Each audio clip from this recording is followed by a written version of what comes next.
Hi everyone, welcome back to Manu teachers channel. So ఇవాల్టి క్లాస్లో pedagogy of English అనే సబ్జెక్ట్లో ఫస్ట్ యూనిట్ అనేది కంటిన్యూ చేస్తున్నాము. సో మనకి ఆల్రెడీ తెలిసిన విషయమే, ఈ పెడగాజీ ఆఫ్ ఇంగ్లీష్ క్లాసెస్ అయితే స్టార్ట్ అయ్యాయి. మీరు చూడలేదంటే కనుక ఇప్పటిదాకా జరిగిన క్లాసెస్ అనేటివి ఈ వీడియో ఎండింగ్ లో ప్లేలిస్ట్ అనేది కనిపిస్తుంది, అక్కడ నుంచి చూసేయచ్చు. ఆ ప్లేలిస్ట్ లోనే మీకు సిలబస్ వీడియో కూడా దొరుకుతుంది.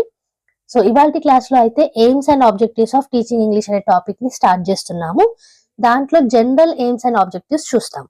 ఓకే, బిఎడ్ వాళ్ళకి సంబంధించిన ఫస్ట్ సెమిస్టర్ సబ్జెక్ట్ ఇది.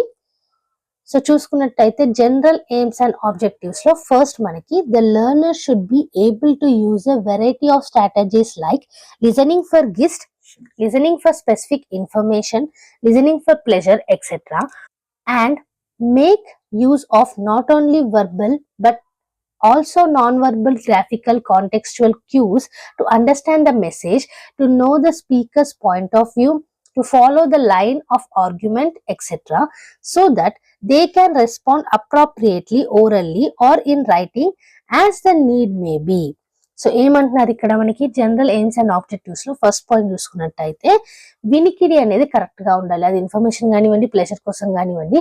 అండ్ అలాగే verbal non verbal graphical contextual cues అనేటివి మనం తీసుకోవాలి. ఎవరైనా మాట్లాడేటప్పుడు వాళ్ళు ఎలా మాట్లాడుతున్నారు, ఏ మీనింగ్ తోటి మాట్లాడుతున్నారు, ఓకే, వర్బల్ గా ఎలా చెప్తున్నారు, నాన్ వర్బల్ గెస్చర్స్ ఎలా ఉన్నాయి, సో కాంటెక్స్ట్ ఏంటి, ఇలాంటి క్యూస్ అనేటివి తీసుకొని అర్థం చేసుకోవాలి మెసేజ్ ని.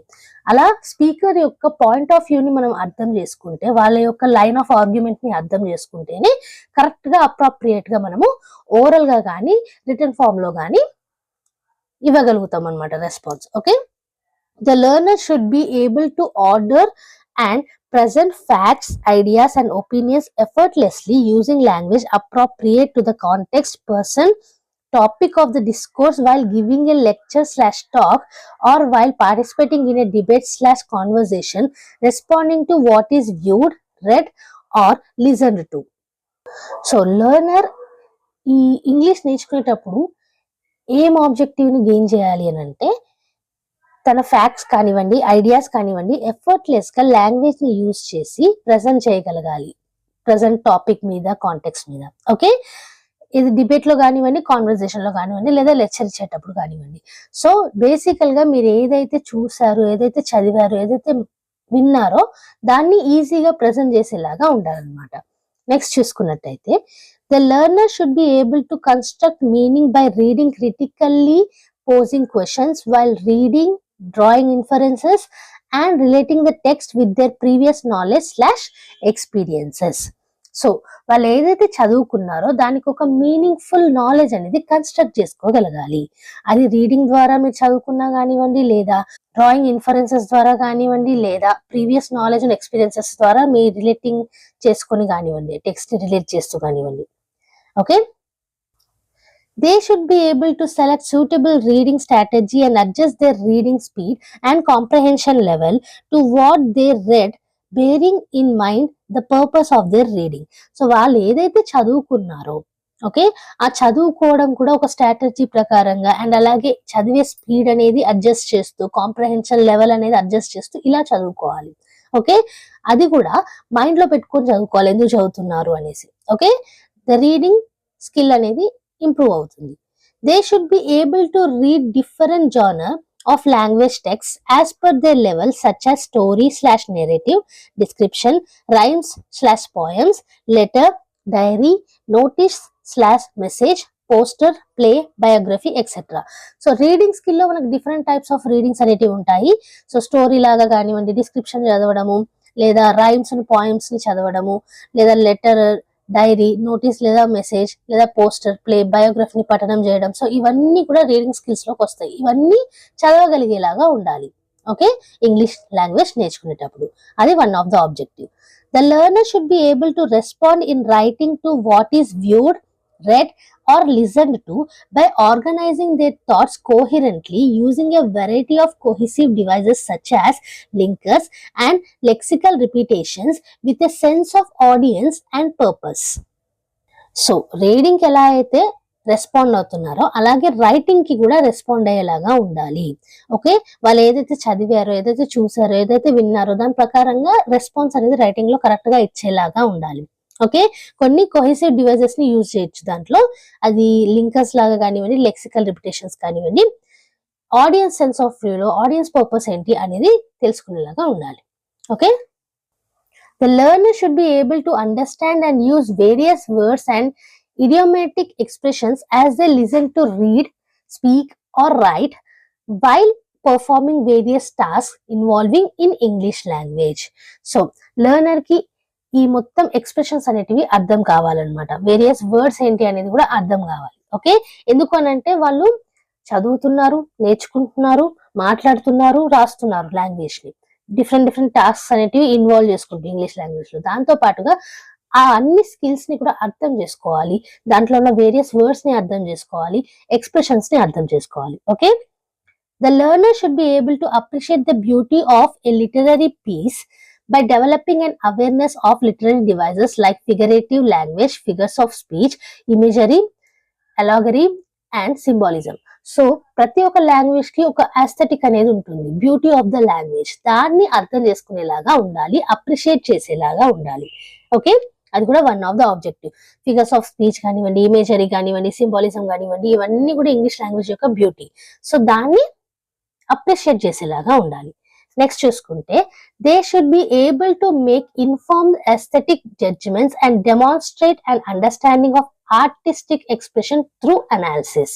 సో ఈ ఆర్టిస్టిక్ ఎక్స్ప్రెషన్ ఏదైతే ఉంటుందో దాన్ని అనాలిసిస్ చేసి, ఓకే, కరెక్ట్ అయిన జడ్జిమెంట్స్ కానివ్వండి లేదా దాన్ని అర్థం చేసుకోవడం కానివ్వండి చేసేలాగా ఉండాలన్నమాట లెర్నర్స్. ఓకే, సో అవతల వాళ్ళు ఏ పరంగా కమ్యూనికేట్ చేస్తున్నారు అనేది డీప్ గా ఆలోచించాలి.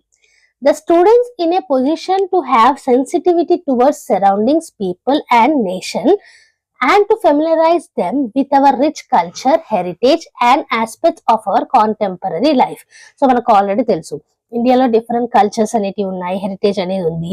సో దాని పరంగా పీపుల్ కూడా కమ్యూనికేట్ చేసేటప్పుడు కొన్ని విధాలుగా కమ్యూనికేట్ చేస్తారు. సో ఆ కమ్యూనికేషన్ కి సెన్సిటివిటీ అనేది ఉండాలి మనకి. ఓకే, పీపుల్ ఎలా మాట్లాడుతున్నారు, ఏ ఉద్దేశంతో మాట్లాడుతున్నారు, సరౌండింగ్స్ ఎలా ఉన్నాయి, నేషన్ ఎలా ఉంది, అదంతా కూడా మన యొక్క రిచ్ కల్చర్ హెరిటేజ్ తోటి మనం ఫెమిలరైజ్ చేస్తూ లాంగ్వేజ్ ని అర్థం చేసుకోవాలన్నమాట. Okay, the learner should be able to develop sensitivity to the issues presented in text such as conservation of resources, population concerns, human rights violation, deforestation and sustainability development. So దాంతో పాటుగా మనకి ఈ sustainability development కానివ్వండి, deforestation గురించి కానివ్వండి, population concerns, human rights violations, వీటన్నిటి గురించి text form లో ఉంటుంది. సో దాని పరంగా ఆ ఇష్యూస్ పరంగా కూడా సెన్సిటివ్ గా ఉండాలి. Okay, they should be able to free their mind from prejudices against other cultures and other religions and unlearn certain misconceptions about people, culture and social issues. So ఈ language learning లోనే మీరు వేరే cultures ని కించపరచకూడదు, మన culture ని మనం develop చేసుకుంటూ వెళ్ళాలి. ఆ పరంగానే వేరే కల్చర్స్ ని కించపరచకుండా, వేరే రిలీజియస్ ని కించపరచకుండా వాటికి కూడా విలువనిస్తూ అండ్ అన్లర్న్ సర్టెన్ మిస్కన్సెప్షన్స్. కొన్ని మిస్కన్సెప్షన్స్ అంటే మనకి తప్పుగా అర్థం చేసుకున్నవన్నీ తొలగిపోవాలన్నమాట. అది పీపుల్ గురించి కానివ్వండి, కల్చర్ గురించి కానివ్వండి, సోషల్ ఇష్యూస్ కానివ్వండి. సో మనం ఇంటి దగ్గర ఉన్నప్పుడు లేదా సరౌండింగ్స్ లో ఉన్నప్పుడు సర్టెన్ మిస్కన్సెప్షన్స్ అనేటివి డెవలప్ చేసుకుంటూ ఉంటాం సొసైటీ ఇష్యూస్ మీద. సో అవి కూడా తొలగిపోయేలా ఉండాలి. నెక్స్ట్ చూసుకుంటే the learner should be able to reflect on the use of language by demonstrating an understanding that statements may have a literal meaning and an implied meaning. So మనకు already తెలుసు language మనం use చేసేటప్పుడు ఒక sentence చెప్పినప్పుడు దానికి literal meaning అనేది ఉంటుంది, implied meaning కూడా ఉంటుంది. ఇడియమ్స్ కానివ్వండి, ఫ్రేసెస్ కానివ్వండి, ఒక్కోసారి ఇండైరెక్ట్ గా మాట్లాడేటప్పుడు దాంట్లో హిడెన్ మీనింగ్ కానివ్వండి, ఇవన్నీ తెలుసుకునేలా ఉండాలి. ఓకే, ఇంకా చూసుకున్నట్టయితే they should be able to demonstrate an understanding the subtle ties of an utterance's social and cultural context by recognizing irony and sarcasm. మనకు ఆల్రెడీ తెలుసు ఐరనీ, సర్కాజం, ఇంతకు ముందే చెప్పాను కదా, హిడెన్ మీనింగ్. ఓకే, సో ముందు దాంట్లోనేమో literal meaning, implied meaning గురించి చెప్పారు. ఈ నెక్స్ట్ పాయింట్ లోనేమో హిడెన్ మీనింగ్స్ గురించి చెప్తున్నారు. సటిల్ టైస్ అంటే సటిల్ డీటెయిల్స్ ఏవైతే ఉన్నాయో వాళ్ళ కాన్వర్సేషన్ లో అవి కూడా తెలిసేలా ఉండాలి మనకి. Okay, they should be able to manipulate sentences by transforming them from one form to another. So మీరు మాట్లాడేటప్పుడు కూడా మ్యానిపులేట్ చేసేలాగా ఉండాలి లాంగ్వేజ్ ని. ఒక సెంటెన్స్ ని దాని యొక్క ఫామ్ నుంచి ఇంకో ఫామ్ కి ఈజీగా ట్రాన్స్ఫార్మ్ చేసేలాగా ఉండాలి. So these are the objectives. ఇవి just general aims and objectives మనకి. ఓకే, వచ్చే క్లాసెస్ లో స్పెసిఫిక్ ఎయిమ్స్ అండ్ ఆబ్జెక్టివ్స్ గురించి కూడా చూస్తాము. సో ఈ మొత్తం క్లాస్ కూడా మీకు ఆల్రెడీ తెలుసు, పీడిఎఫ్ రూపంలో కింద డిస్క్రిప్షన్ బాక్స్ లో ఉంటుంది, అక్కడ నుంచి ఫ్రీగా డౌన్లోడ్ చేసుకోవచ్చు. ఈ క్లాస్ మీకు నచ్చినట్టయినా, అర్థమైనట్టు అనిపించిన, పీడిఎఫ్ నోట్స్ మీకు హెల్ప్ఫుల్ అనిపించిన వీడియోని లైక్ చేయకుండా మాత్రం వెళ్ళకండి. కొత్తగా ఛానల్ ని విజిట్ చేసిన వాళ్ళు సబ్స్క్రైబ్ చేసేసుకోండి. మన ఛానల్లో every Tuesday and Friday regular videos అనేవి అప్లోడ్ చేస్తాము. సో మీరు సబ్స్క్రైబ్ చేసేసుకొని పక్కనే ఉన్న బెల్ ఐకాన్ని ప్రెస్ చేస్తే వీడియో పెట్టిన ప్రతిసారి మీకు నోటిఫికేషన్ అనేది వచ్చేస్తుంది. So like, share and subscribe. And next video తోటి మళ్ళీ కలుద్దాం. అంతవరకు eat, sleep, learn and repeat. And thank you for watching. Bye bye.